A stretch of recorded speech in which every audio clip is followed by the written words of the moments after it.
بسم اللہ الرحمن الرحیم۔ ناظرین محترم، کلمہ شریف پڑھنے والا مسلمان تو ہے، لیکن بندہ مومن کب بنتا ہے؟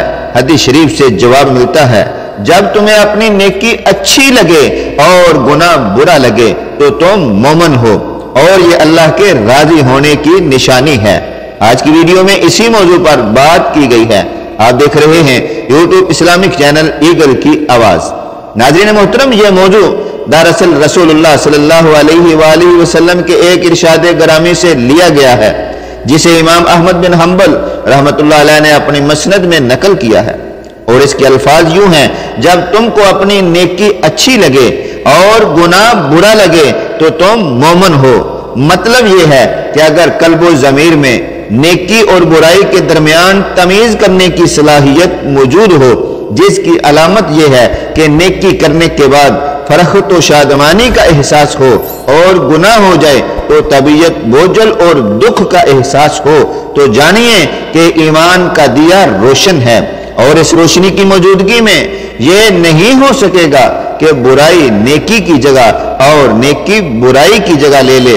یہ احساس دراصل نیکی اور گناہ کو پرکھنے کی کسوٹی اور معیار ہے، جو ہر صاحب ایمان کے دل میں موجود ہے، اور اللہ رب العزت کی طرف سے ایک گراں قدر انعام ہے۔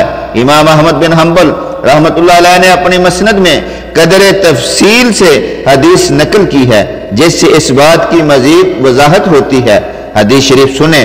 صحابی رسول حضرت وابصہ بن معبد رضی اللہ تعالی عنہ کہتے ہیں کہ میں رسول اللہ صلی اللہ علیہ وآلہ وسلم کی خدمت میں حاضر ہوا، اور ارادہ یہ تھا کہ آج میں آپ سے نیکی اور گناہ کے بارے میں ایک ایک بات دریافت کروں گا۔ میں نے دیکھا کہ آپ صلی اللہ علیہ وسلم کی خدمت میں بہت سے لوگ موجود ہیں۔ میں نے لوگوں کے درمیان میں سے آگے بڑھنا شروع کیا۔ لوگوں نے کہا، وابصہ رک جاؤ۔ میں نے کہا، میں وابصہ ہوں، مجھے آپ صلی اللہ علیہ وسلم کے قریب ہو لینے دو۔ میں آپ صلی اللہ علیہ وآلہ وسلم کی ذات گرامی سے بے انتہا محبت کرتا ہوں، اس لیے قریب ہونا چاہتا ہوں۔ آپ صلی اللہ علیہ وسلم نے دیکھا تو فرمایا، وابصہ قریب آ جاؤ۔ وابصہ اور قریب آ جاؤ۔ وابصہ کہتے ہیں کہ میں آپ کے اس قدر قریب ہو کر بیٹھا کہ میرے گھٹنے آپ صلی اللہ علیہ وآلہ وسلم کے گھٹنوں سے چھو گئے۔ پھر آپ صلی اللہ علیہ وآلہ وسلم نے فرمایا، وابصہ میں تمہیں بتاؤں کہ تم مجھ سے کیا دریافت کرنے آئے ہو، یا تم ہی مجھ سے پوچھو گے؟ میں نے عرض کی، یا رسول اللہ آپ ہی ارشاد فرمائیں۔ آپ نے فرمایا، آج تم مجھ سے نیکی اور گناہ کے بارے دریافت کرنے آئے ہو۔ میں نے عرض کی، جی حضور بالکل یہی بات ہے۔ اس کے بعد آپ صلی اللہ علیہ وسلم نے اپنے دست مبارک کی 3 انگلیوں کو ایک ساتھ ملایا اور میرے سینے پر ٹھونکتے ہوئے ارشاد فرمایا، وابصہ اپنے دل سے فتویٰ لے لیا کرو۔ نیکی وہ ہے کہ جس سے دل کو اطمینان ہو اور نفس کو سکون ملے، اور گناہ وہ ہے جو دل میں خلش پیدا کرے اور سینے میں اضطراب اور پریشانی کا سبب بنے، خواہ تجھے لوگ فتویٰ ہی کیوں نہ دے دیں۔ سامعین محترم، غور فرمائیے کہ رسول اللہ صلی اللہ علیہ وسلم نے کس طرح حکیمانہ انداز میں ایک لمبے مسئلہ کو چند جملوں میں حل فرما دیا۔ غالباً صحابی رسول نیکیوں اور گناہوں کی فہرست جاننا چاہتے تھے۔ آپ صلی اللہ علیہ وسلم نے کسی طویل فہرست کی بجائے ایک معیار اور کسوٹی ان کے حوالے فرما دی کہ اس سے اپنے اعمال کو پرکھ لیا کرو اور اپنے ہی مفتی سے یعنی دل سے فتویٰ لے لیا کرو۔ ناظرین محترم، اسی لیے کہا جاتا ہے لوگ غلط کہہ سکتے ہیں مگر ضمیر کبھی غلط نہیں کہتا۔ یہاں یہ بات بھی ذہن نشین رہنے چاہیے کہ قرآن حکیم نے نیکی کو معروف جبکہ گناہ کو منکر کا نام دیا ہے۔ معروف ولی اور جانی پہچانی چیز کو کہتے ہیں، اس لیے قدرتی طور پر صاحب ایمان کو اس سے شناسائی ہوتی ہے۔ وہ اس میں اپنے لیے اپنائیت محسوس کرتا ہے اور اس کے پا لینے پر خوشی کا اظہار کرتا ہے۔ منکر اوپری اور غیر مانوس چیز کو کہا جاتا ہے۔ احاطہ ایمان میں اس کی کوئی شناخت نہیں ہے، اس لیے صاحب ایمان بندہ مومن گناہ سے دور رہتا ہے، اور اگر گناہ سرزد ہو جائے تو وہ دکھی ہو جاتے ہیں۔ چنانچہ ہم اپنے روزمرہ کے معمولات کو اسی کسوٹی پر پرکھ سکتے ہیں اور ان کے صحیح یا غلط ہونے کو بخوبی جان سکتے ہیں۔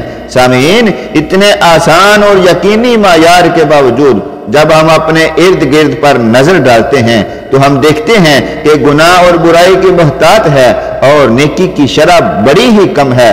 وجہ اس کی نہایت ہی واضح ہے کہ ہمارے ایمان میں ضعف، کمزوری ہے، جس وجہ سے ہمارے دل زنگ آلود ہو گئے ہیں۔ شاید کسی حد تک ہم نیکی کی خوشی کو تو محسوس کر لیتے ہوں گے، لیکن گناہ، برائی کا دکھ محسوس کرنے سے قاصر ہیں۔ گناہ یا برائی کرنا دراصل نفسانی خواہش کی تکمیل کا نام ہے، اس لیے اسے وقتی طور پر نفس خوش ہوتا ہے، مگر یاد رکھیے نفس اور قلبی اطمینان و سکون دو الگ اور متضاد چیزیں ہیں۔ ہمارا نفس ہی ہے جو گناہ اور برائی کی شرح کو بڑھاوا دے رہا ہے، لہذا بڑی ہی ہوشیاری کی ضرورت ہے۔ سورۃ الاعراف کی آیت نمبر 201 میں ہے، جو لوگ پرہیزگار ہیں جب ان کو شیطان کی طرف سے کوئی وسوسہ پیدا ہوتا ہے تو چونک پڑتے ہیں، دل کی آنکھیں کھول کر دیکھنے لگتے ہیں۔ یاد رہے، یہ ضمیر کا چوکنا، آپ کو غلطی کا احساس ہونا، غلطی کو دل سے برا سمجھنا اور نیکی کی خواہش رکھنا یا نیکی کرنے کے بعد خوشی محسوس کرنا یا گناہ ہو جانے کے بعد پریشان ہونا، اس بات کا احساس ہونا کہ مجھ سے گناہ ہو گیا ہے، تو یاد رکھیں یہ اللہ تعالیٰ کی اب بھی آپ پر رحمت ہے اور اللہ تعالیٰ کے راضی ہونے کی نشانی ہے۔ اسی لیے تو نیکی پر خوشی کا احساس اور گناہ پر شرمندہ ہو رہے ہیں۔ آخر میں رسول اکرم صلی اللہ علیہ وآلہ وسلم کی ایک بہت ہی پیاری دعا پڑھتے اور سنتے ہیں، اے اللہ مجھے ان لوگوں میں شامل فرما جب وہ نیکی کرتے ہیں تو خوش ہوتے ہیں اور جب ان سے گناہ سرزد ہو جاتا ہے تو اللہ سے بخشش مانگتے ہیں۔ آمین ثم آمین۔ ناظرین محترم، ہماری اسلامک ویڈیوز دیکھنے کے لیے چینل کو سبسکرائب کر لیں۔ جزاک اللہ خیرہ۔ آپ جہاں رہیں خوش رہیں۔ ملتے ہیں نیکسٹ ویڈیو میں۔ السلام علیکم۔